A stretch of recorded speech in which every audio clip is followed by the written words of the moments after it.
চলেন আজকে আপনাদের সাথে অন্যরকম একটা গল্প শেয়ার করি। দেখতেই পারছেন ভ্যান গাড়িতে করে একজন লোক মনের আনন্দে অনেক জিনিস বিক্রি করছে। ব্যবসা শুরু করতে বড় শোরুম বা লাখ লাখ টাকার কিন্তু কোনো প্রয়োজন হয় না, প্রয়োজন শুধু ইচ্ছা শক্তির।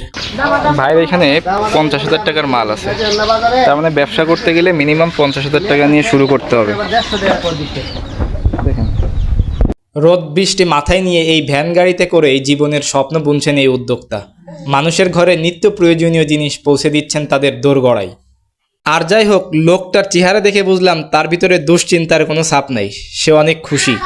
সামান্য কয়েক মিনিটের ব্যবধানে বিক্রি করলো 3 থেকে 400 টাকা। আমিও একটি ব্যাংক কিনলাম, চলেন তার একটু কথা শুনি। তাহলে আপনার এখানে 50,000 টাকার মাল আছে, তাই তো? আনুমানিক।